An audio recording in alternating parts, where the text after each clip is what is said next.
আসসালামু আলাইকুম। প্রযুক্তির কল্যাণে একটি কঙ্কাল থেকে সেটার আসল চেহারা বের করা নতুন কিছু নয়। যেমন করে আমরা দেখতে পেয়েছি ডাইনোসরসকে। প্রযুক্তির কল্যাণে যে কোনো মমি দিয়ে তার আসল চেহারা কেমন ছিল সেটা বের করা সম্ভব। এটা মিশরের রাজা ফেরাউনের ছবি। ফেরাউন শত শত বছর আগে মারা গেলেও তার লাশ এখনো পচেনি। কিয়ামত পর্যন্ত এইভাবেই থাকবে। বিজ্ঞানও প্রমাণ করেছে তার লাশ অবিকৃত অবস্থায় থাকবে। কি কারণে তার লাশ অবিকৃত অবস্থায় থাকবে? সে কি এমন অপরাধ করেছিল যে তার লাশ পোকামাকড়েও খাবে না?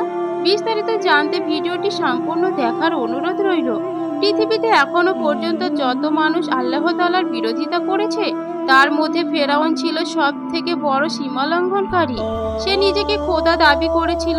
পবিত্র কোরআনে বলা হয়েছে ফেরাউন ডুবে মারা গিয়েছিল। মৃত্যুর পরেও তার শরীর অক্ষত অবস্থায় থাকবে এবং তা পরবর্তী সীমালঙ্ঘনকারীদের জন্য সতর্কবার্তা হিসেবে রয়ে যাবে। ইতিহাস সাক্ষী দেয় আল্লাহর এই ঘোষণা সত্য প্রমাণিত হয়েছে। আর সেটি কোরআনের 11 নম্বর পারায় সূরা ইউনূসের 92 নম্বর আয়াতে আল্লাহ তাআলা বলেছেন, আজ আমি ফেরাউনের লাশ সংগ্রহ করব যাতে তুমি তোমার পরবর্তী প্রজন্মের নিদর্শন হয়ে থাকবে। বর্তমানে ফেরাউনের লাশ মিশরে তার রয়্যাল মুন হলে একটি সাধারণ কাঁচের ভিতর রাখা আছে। এর দৈর্ঘ্য 202 সেন্টিমিটার। মূলত যারা মিশরের রাজা হতো তাদেরকে ফেরাউন বলা হতো। ফেরাউন কোনো একক ব্যক্তি নয়। কোরআনে যে ফেরাউনের কথা বলা হয়েছে তার নাম ছিল রমেসিস। সালটা 80 শেষে দায়িত্বে থাকাকালীন ফ্রান্সের তৎকালীন প্রেসিডেন্ট কিছু প্রত্নতাত্ত্বিক গবেষণার কারণে মিশরের সরকারের কাছে ফেরাউনের মমি চাইলেন। ফ্রান্সের আইন অনুযায়ী জীবিত এবং মৃত যেই হোক পাসপোর্ট ছাড়া ফ্রান্সে প্রবেশ নিষিদ্ধ। সেই কারণে ফ্রান্সে প্রবেশের জন্য পাসপোর্ট করা হয় ফেরাউনের লাশের। তাতে লেখা ছিল মিশরের মহান সম্রাট। প্লেনের সিঁড়ি থেকে লাশবাহী কফটি নামানো মাত্র মাথা নিচু করে স্বাগত জানায় ফ্রান্সের প্রেসিডেন্ট সহ সমস্ত মন্ত্রীগণ। মনে হচ্ছিল ফেরাউন এখনো জীবিত এবং সেই ফ্রান্সের প্রেসিডেন্ট। রাজকীয় লাল গালিচা সংবর্ধনা দিয়ে বরণ করা হয় ফেরাউনের লাশকে। মমি গবেষকের একজন ছিলেন প্রফেসর মরিস বুকাইলি। পেশায় ডাক্তার হলেও তুলনামূলক ধর্ম গবেষক ছিলেন তিনি। গবেষণার এক পর্যায়ে মমির শরীরে উপস্থিত মেলে লবণের। সাগরে ডুবে মরা ছাড়া এমন মরণ সম্ভব নয়। এছাড়াও মমির হাড়ে ছিল চোটের চিহ্ন, যা কেবল সাগরের বড় বড় ঢেউ উপচে গেলেই এমন দাগ হয়।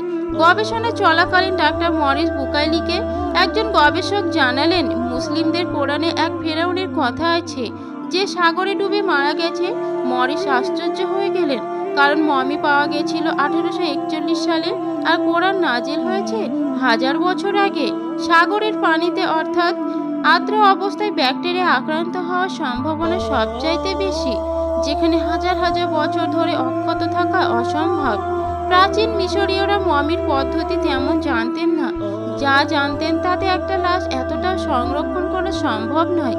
ডাক্তার মরিস বুকাইলি সারা রাত লাশের দিকে তাকিয়ে থাকলেন আর ভাবলেন, এই মমি কি সেই মমি যার কথা কোরআনে বলা হয়েছে? বাইবেলে ফেরাউন ও মুসা আলাইহিস সালামের কথা বলা আছে, কিন্তু লাশ সংরক্ষণের ব্যাপারে কিছু বলা নেই। বাইবেলের পর তাওরাত পড়লেন তিনি। সেখানে পানি শূন্য, যানবাহন সহ সকলের পানিতে তলিয়ে যাওয়ার কথা আছে, কিন্তু এখানেও লাশের সংরক্ষণের কোনো কথা নেই। তখন তিনি নিশ্চিত হয়েছে ফেরাউনের সাগরে ডুবেই মৃত্যু হয়েছে। কিন্তু প্রশ্ন থেকে যায়, এত সুরক্ষিত অবস্থায় থাকা লাশের রহস্যটা কি? তিনি মুসলিম দেশে এলেন বিষয়টি আরো ভালোভাবে জানার জন্য। একজন বিশেষজ্ঞ মুসলিম পবিত্র কোরআন খুলে সূরা ইউনূসের 92 নম্বর আয়াত পড়ে শোনালেন, আজকের দিনে বাঁচিয়ে দিচ্ছি আমি তোমার দেহকে, যাতে তোমার পরবর্তীদের জন্য নিদর্শন হতে পারো। আর নিঃসন্দেহে বহু লোক আমার মহাশক্তির প্রতি লক্ষ্য করে না। মুকাইলি এই আয়াত শুনে সাথে সাথে ইসলাম ধর্ম গ্রহণ করলেন।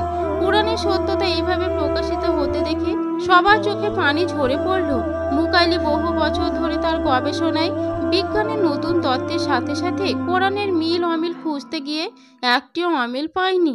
তিনি এই সব গবেষণার ফলাফল তুলে ধরেছেন কোরআন, তাওরাত, বাইবেল ও বিজ্ঞান শীর্ষক বই থেকে। 1400 বছর আগেও কোরআন বিজ্ঞানের এত সূক্ষ্ম দিক নির্ভুল ও নিখুঁতভাবে তুলে ধরায় তার অশেষ বিদ্যায় বিদিত হয়ে সেই বই বহু ভাষায় নির্মিত হয়েছিল। সেই বইটি পড়ে অনেক অমুসলিম মুসলিম হয়েছে। ফেরাউনের লাশ না পচা কারণ সম্পর্কে বিজ্ঞান কোনোদিনও উপযুক্ত ব্যাখ্যা দিতে পারেনি, আর পারবেও না। দিন যাবে যাবে আর কোরআনের গুপ্ত জ্ঞান প্রকাশিত হতে থাকবে।